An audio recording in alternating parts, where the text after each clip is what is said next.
Dans cette vidéo, je pense que je vais te donner le meilleur conseil que tu puisses entendre en mixage audio sur YouTube. Alors, ça paraît un peu pompeux comme ça, mais je pense vraiment qu'il faut que ça rentre dans ta tête pour que tu puisses intégrer beaucoup de choses autour du mixage audio qui reste le saint graal en production musicale. On ne parle que du mixage. Pourtant, bizarrement, dans production musicale, il y a quand même le mot musical. Donc on est en droit quand même de se poser d'autres questions à mon sens, mais peu importe, on va laisser ça de côté. On va parler juste de mixage audio. Alors je vais rester très clair parce que de toute façon, moi je suis pas un expert du mixage audio, moi je fais de la musique. Seulement quand tu produis ta musique toi-même, tu es obligé de t'intéresser à ces notions-là. Sauf que tu vas entendre des milliards de tips, d'astuces, tu peux lire des bouquins, voir des tutos, suivre des formations. Tout ça n'a de sens que dans une pièce traitée acoustiquement. Ce qui fait que en fait, tout ce que tu peux entendre autour du mixage audio, etc., je sais pas, il y a plein d'astuces possibles. Mixer en mono, apprendre à élargir des trucs, trouver de la place dans l'espace, stéréo, les conflits fréquentiels, tout ça c'est bien, mais en fait dans un monde idéal. Et le monde idéal, réellement en audio, en acoustique, c'est justement dans une pièce dont l'acoustique a été étudiée, puis traitée, donc dans les studios dits professionnels. C'est comme ça que tu auras un réel rendu. C'est un peu la seule manière d'avoir une vraie appréhension, au sens vraiment ressenti, un vrai bon ressenti de comment sonne réellement ta musique. Pourquoi? Parce que la musique, c'est un truc vivant. C'est des vibrations, hein, c'est toutes les vibrations dans l'univers, la théorie des cordes et tout ça. Mais ce sont des vibrations, et ces vibrations-là, si tu veux, elles sont complètement dépendantes de l'endroit dans lequel ces vibrations évoluent. Puisque ça va avoir une incidence complète sur la manière dont ces ondes vont se déplacer, vont se réverbérer, donc elles vont retaper dans les angles de ta pièce, dans les murs. Tout ça va donner, si tu veux, une bulle de son qui va être ou fidèle parce qu'elle a été traitée, ou totalement infidèle parce que on n'est pas dans une pièce traitée. Et ça, j'aimerais vraiment que ça rentre quand même dans le crâne des gens, parce que je vois beaucoup de gens prioriser des achats de super enceintes, de mettre mais vraiment des 1000, 2000, 3000 euros dans des paires d'enceintes, alors qu'ils n'ont pas réglé la question en amont de la pièce, du traitement acoustique, d'installer des panneaux acoustiques, de faire une étude même plutôt de la pièce, tu vois. Et ça, c'est des choses que font tout studio professionnel. Ils font venir un acousticien qui va étudier la pièce, etc., qui va étudier peut-être la fiche technique ou les ambitions du studio, qu'est-ce qu'ils veulent faire vraiment. Puis ensuite, tracer des plans, dire là, ta pièce, il faut la modifier comme ça, il faut peut-être changer parce que si tu es dans un rectangle, ça va pas le faire, faut que tu casses des angles, faut que tu mettes tel type de traitement, tel machin.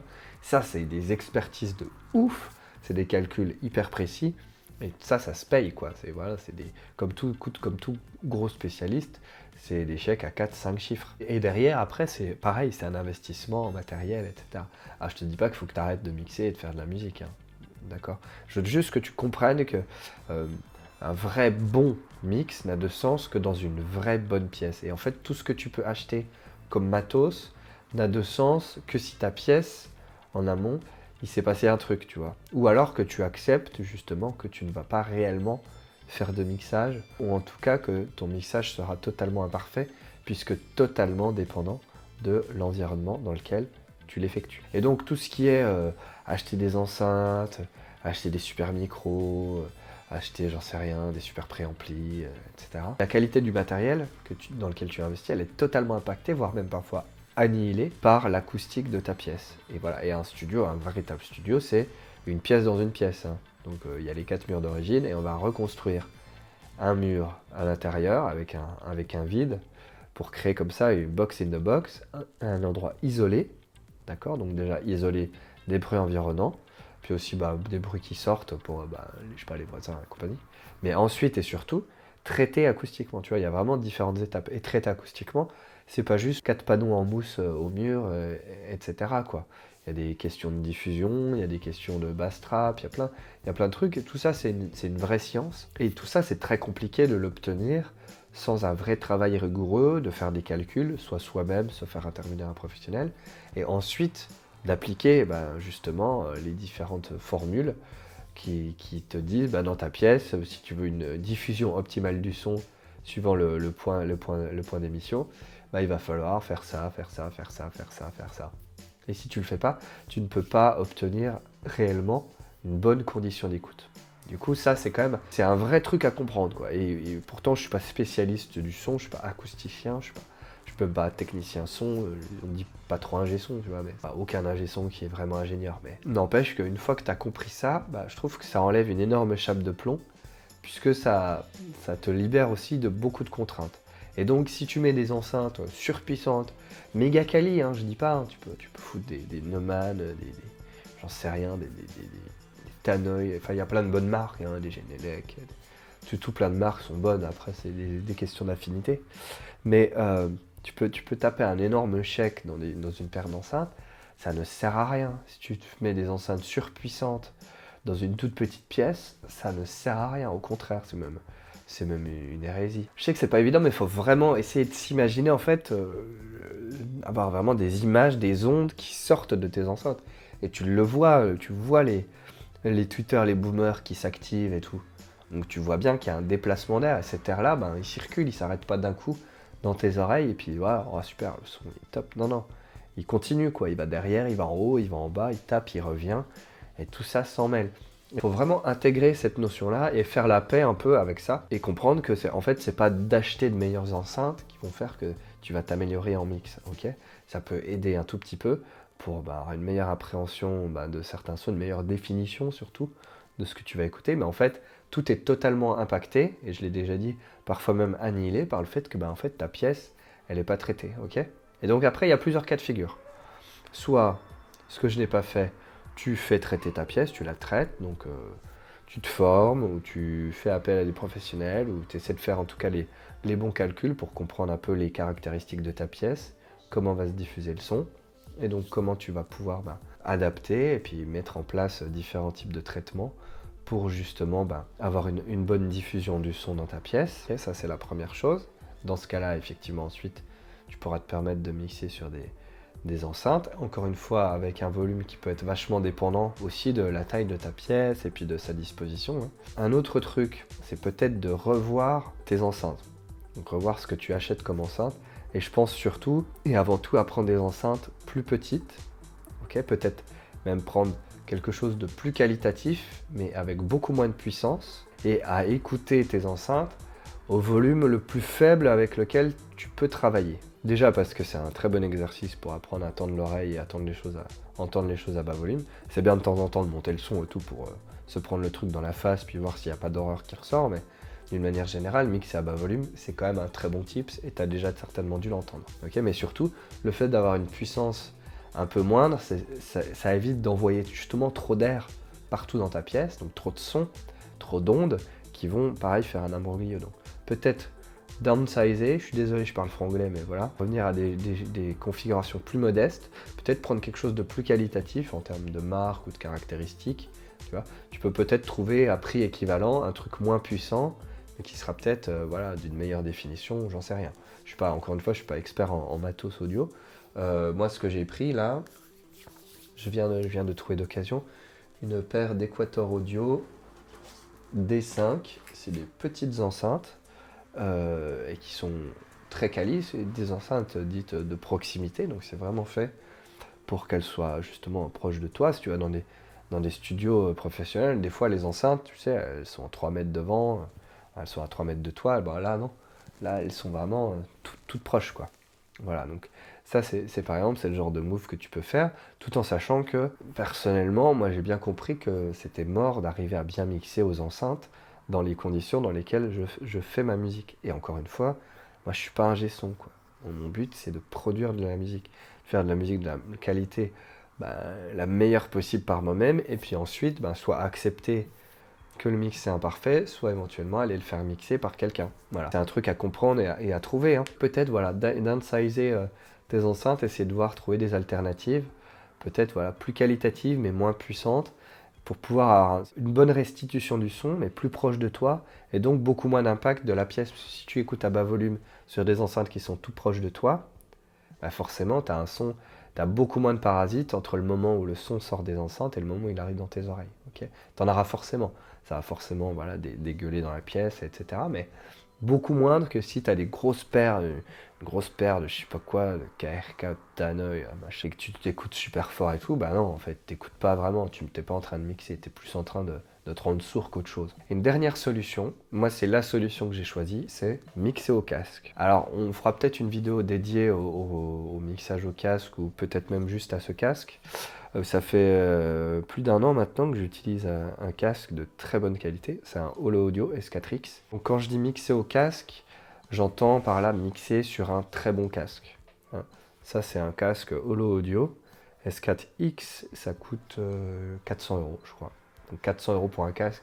Moi jamais j'aurais imaginé mettre 400 euros pour un casque. Avant de comprendre qu'en fait j'aurais de bien meilleurs résultats en prenant un casque de très bonne qualité et des petites enceintes plutôt que de faire l'inverse, avoir des super enceintes et avoir un casque correct, sans plus, mais qui va beaucoup, coloriser, etc. Le son. Là, on est sur un produit de très bonne qualité. Il y a plein de qualités, donc je vais pas faire le détail là, mais c'est vraiment une bonne marque dans le sens où c'est une petite marque, mais qui fait les choses très bien à plein de niveaux. Et si tu es membre de la PM School, tu sais de quoi je parle, puisque les membres ont une bonne réduction d'ailleurs sur le prix du casque. Mixé sur un très bon casque, tu peux prendre un HD 650 par exemple de Sennheiser, voilà, un S4X. Il y a quelques casques comme ça, on rentre dans le haut de gamme quand tu commences à mettre 400 euros dans un casque, hein, on est d'accord. Donc c'est pas forcément quelque chose que tu fais en tant que débutant, mais finalement si tu as 500 euros à mettre dans une paire d'enceintes, est-ce que c'est pas un meilleur move de le mettre dans un très bon casque? Peut-être bien. Mixer sur un bon casque, pour moi ça a changé beaucoup de choses parce que justement, c'est des casques dits références qui sont là justement pour que les ingé-sons qui les utilisent principalement ne soient pas forcément trop perturbés entre ce qu'ils entendent dans leur room et ce qu'ils vont bosser peut-être, je sais pas, en edit, en déplacement, sur des setups mobiles, dans des conditions où ils ne sont pas forcément dans leur studio. Et en fait, pour avoir, si tu veux, une image la plus proche de ce qu'ils entendraient normalement dans leur lieu de travail habituel et de ce qu'ils entendent en déplacement ou directement dans les oreilles. Alors évidemment, mixer au casque, c'est pas du tout l'idéal, pour plein de raisons. Hein. Déjà parce que bah, voilà, tu as les deux enceintes directement dans les oreilles, donc toute la question de la spatialisation du son, elle est forcément faussée par essence, mais elle est peut-être moins faussée finalement avec un très bon casque qu'avec une paire d'enceintes et où finalement tu te prends toutes les réverbérations du son, un gloobie-boulga très flou et bordélique de son, c'est vraiment une purée quoi presque, voilà, avec des enceintes. Il y a peut-être un truc de cet ordre-là à trouver et à intégrer. En tout cas, moi je sais que personnellement, investir dans ce casque-là, ça a vraiment changé mon approche du son. J'ai l'impression d'avoir vraiment level up en son, tout simplement parce que tu entends beaucoup mieux les choses. C'est des casques qui laissent transparaître le son plus ou moins tel qu'il est. Il n'y a aucun casque, il n'y a aucune courbe qui est neutre, hein, évidemment, ça n'existe pas. Mais voilà, il y a des outils qui s'en rapprochent plus que d'autres. Et en tout cas, moi je sais que d'avoir justement cette qualité-là dans les oreilles, permet aussi d'améliorer tes mixages parce que tu entends plus de choses. Et c'est beaucoup plus fidèle au produit fini que finalement ce qui ressort des enceintes, encore une fois, dans une acoustique pas traitée.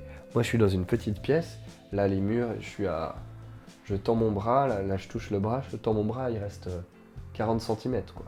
Donc, ça doit faire 2 mètres de large, si tu veux, pour peut-être 4 mètres de long, c'est une mini pièce. Ça n'a aucun sens, là j'ai pas la place, il y a un piano en face de moi, je suis vraiment, si j'étais obèse, je pourrais pas rentrer quoi. C'est limite ça. Donc pour moi, j'ai pas la place de mettre des traitements et tout ça, ça va devenir beaucoup trop claustrophobique. Puis j'ai pas envie de me lancer là-dedans, j'ai pas envie de niquer les murs et tout trop haut. Et surtout, j'ai accepté en fait ce compromis-là. Je pense que c'est vraiment ça la morale.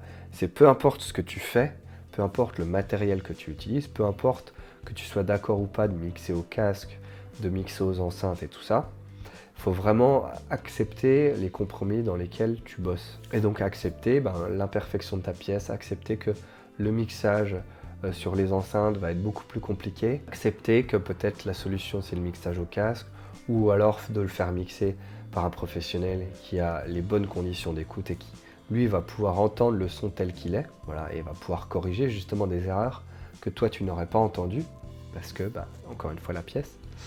Voilà, accepter cette imperfection-là, accepter que c'est pas grave aussi, et que tant pis, tes mix seront imparfaits, tant pis, ça bave parce que machin, tant pis, t'as les oreilles fatiguées parce que tu bosses au casque, tant pis pour plein de raisons, mais il faut l'accepter, il faut arrêter de se bercer d'illusions surtout. C'est ça avant tout le message, arrêter de penser que ben, tu vas avoir un super son de ouf pro juste parce que t'as acheté des très belles enceintes, tu vois.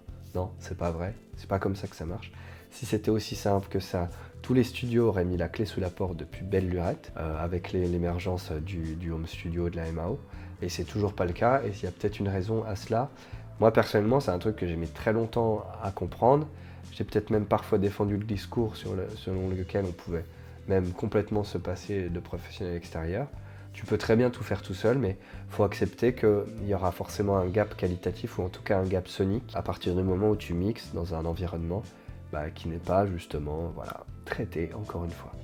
C'est tout pour cette vidéo, j'espère encore une fois que elle te donne un petit peu du grain à moudre, c'est un petit peu le but de cette chaîne, et je pense vraiment que pour le coup, c'est non pas un conseil finalement, c'est plus une espèce de réalité qu'il faut quand même accepter en tant que home studiste, que t'es dans un coin de ta chambre, t'as beau avoir mis 2000 € d'enceinte, non, c'est pas comme ça que ça marche, quoi. Voilà. Et c'est pas pour rien que la plupart des studios professionnels, qu'est-ce que tu remarques tout de suite? Il y a quand même un agencement qui est particulier, il y a quand même des choses au mur, il y a quand même une réalité à intégrer, et surtout une réalité physique du son en fait. C'est que ça te plaise ou non, c'est comme ça, le son il se déplace, c'est des ondes, et t'as beau la meilleure musique du monde, elle est nécessairement impactée par justement ces phénomènes physiques. Voilà, n'hésite pas à t'abonner à la chaîne pour suivre les autres vidéos du calendrier de l'Avent, à nous rejoindre dans la PM School pour plein de contenus, plein de formations, la communauté, les défis. Si ça t'intéresse, c'est le premier lien dans la description. Je crois que c'est tout. Fais plein de musique, comme tu l'entends. Ciao.